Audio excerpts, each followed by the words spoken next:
As promised, this is a post-track day analysis after testing out the FDF Angle kit for the SN95 Mustang, and I just want to give you guys my take on it and basically how to set yours up in the most neutral setting possible so that you can make adjustments and not create additional work for yourself later on, because some things are a bit of a pain if you need to basically disconnect the knuckle here in order to change the distance here to push the wheels up further to avoid contact with a sway bar, or if you have anything, you know, or the subframe itself.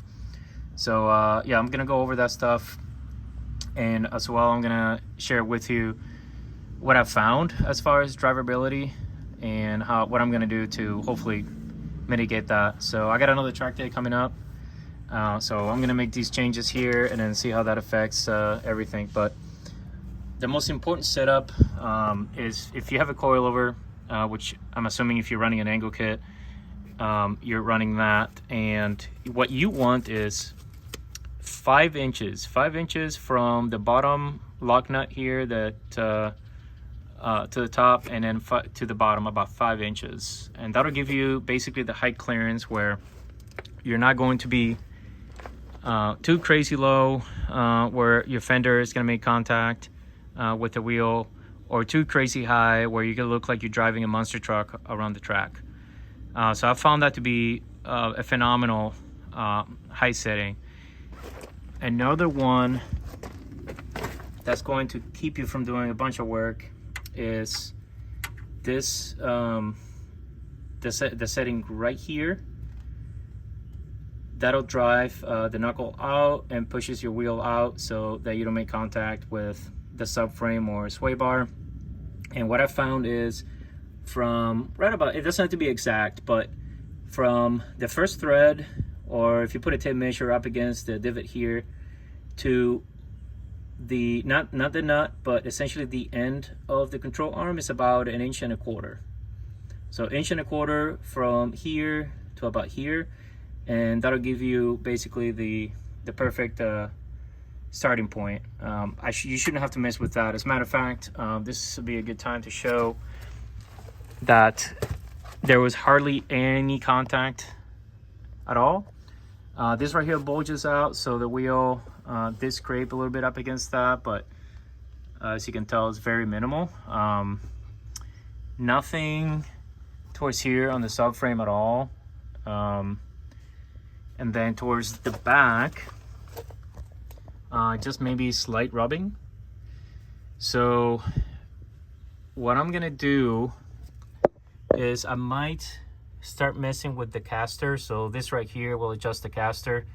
If you undo this lock nut here and then drive this out a little bit more, is going to essentially push your entire wheel just slightly forward, adding a little bit more caster, which not only creates just a little bit of slight clearance from some of the areas here, but it also adds a lot of the self-steer for your setup. So I might do just a hair on both sides, just to see what it does. Another issue that I found with my setup is that when I'm at full lock, the outside wheel, so if I'm turning to the left, this would be essentially pointing that way, would have more angle facing in than the inside wheel is facing out.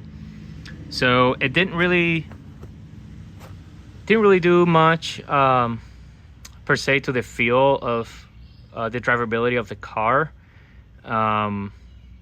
So I may just change the caster, camber, and the toe, and not worry so much about the Ackerman, which is basically that, until I test it one more time and see how it feels. The kit does come with these spacers. This is for the Ackerman adjustment. Right now mine is set to the neutral, so at first I was a little confused as to how to know which spacer belongs to what, depending on what you want to do with the Ackerman. So if you line this up like that, it'll be 2 per side. So let's say, for example, this would be the passenger side and the driver's side. Notice that this is where your tie rod will bolt through, essentially. So you notice that is not centered, which means that depending whether you put it in this way or the other way, you're either going to have positive or negative Ackerman. Right now, what I have on there are the neutral. So basically the hole is straight in the center. So it should, when the wheel goes all the way to full lock in one direction or the other, essentially the wheels should turn the same amount of degrees, whether it's the inside wheel or the outside wheel. And right now it's not doing that, and I get the feeling that it's because of my other setup. So, and that's why I want to do first a little bit of caster, take some of the camber out, and just readjust the toe and see what that does. The reason why I'm messing around with the camber is because there was quite a bit of tire wear, and I'll show you that here. So this was on 2 hours of practice. So a lot of there was quite a bit amount of tire wear, where most of the contact patch was when I was driving basically either straight or a full lock. There was a lot of dragging. A lot of that had to do with the toe as well, because I had a lot of toe out. So the tire was scrubbing quite a bit. So that's why I need to change the camber to maximize the contact patch a little bit, and also reduce the toe to avoid dragging the tires around. So hopefully I'll get a little bit more of an even wear, but that's so far what I'm looking at. On the driver's side, I didn't notice any contact at all. This was already here from a previous setup, so that had nothing to do with what I've got going on now. Back here, I did see a little bit of rubbing, but it's very minimal, and hopefully basically adding just a little bit more caster will resolve that issue. But that's where I'm at. I'm trying to think that there's anything else I found.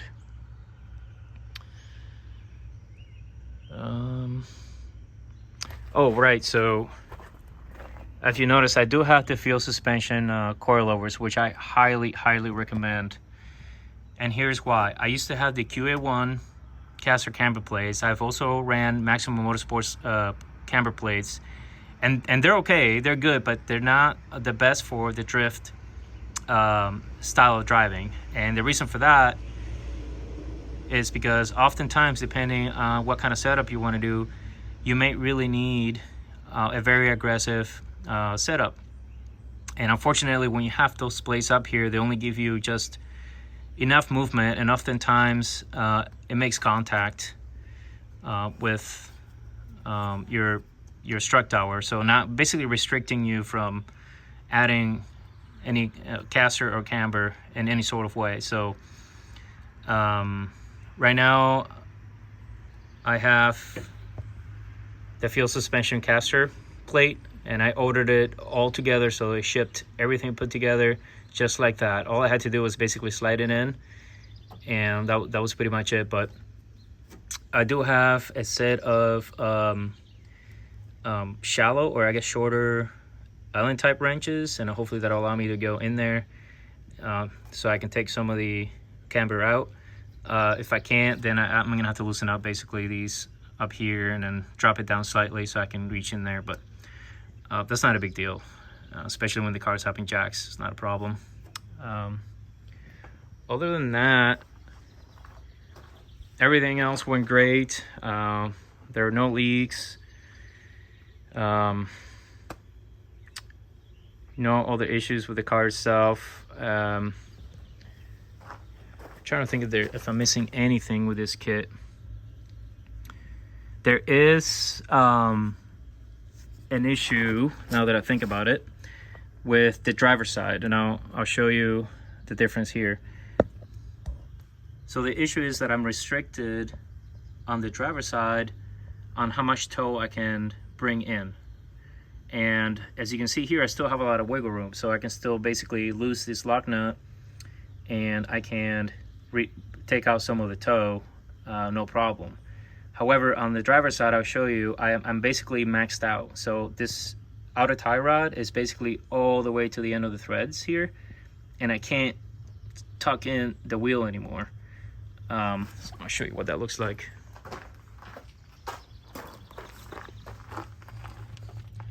So as you can tell right here, this is completely maxed out. The outer tie rod right here is basically all the way to the end of the threads here, and I can't take some of that tow out, which I need to. There is a couple of ways to mitigate that.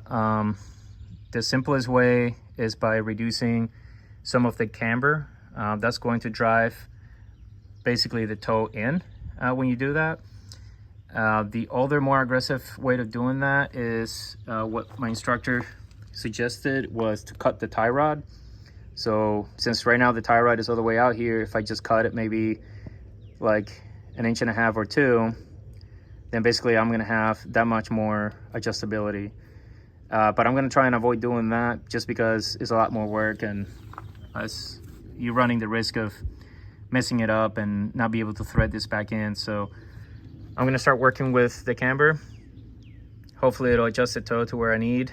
But first I'm gonna mess around with the caster. That's number 1.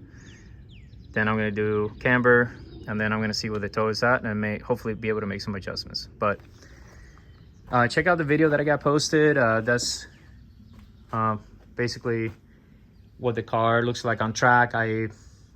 I maxed it out, and so did my instructor. Full lock, throw in all the weight into the suspension, anything you can think of to try and see if there's any binding, if there's any contact, and there was none, other than what very little I showed you in the inner lining on the fender well. So I'm super happy right now. I'm just really fine tuning, and that's it. This car is pretty much ready to go. I do have, I'm not trying to make this video any longer, but it needs to be, but I do have a water methanol injection kit. And I'll show you of course I had to buy the boost juice, and this is gonna be the next thing I'm gonna do. The temperatures got a little high.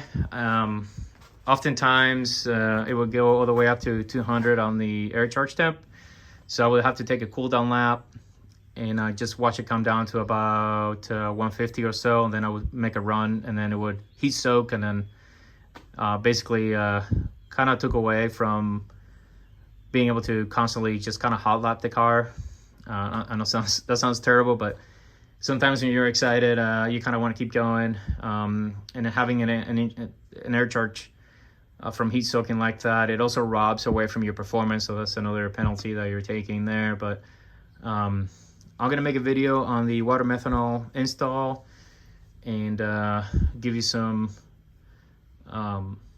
info as to like how much power is adding and what a difference it's going to make, especially this summer. Every summer is super hot. Drift season has already started, and so yeah, that'll be one way to combat the heat soaking, and also protecting the engine and keeping it clean. So yeah, stay tuned for that. If you have any questions on anything about the FDF Angle kit that I did not cover, if you have any comments, if you run the kit yourself, please let me know. If you have any tips, tricks, or any experiences with anything odd, how you solved it, I want to hear about it. I really appreciate your help.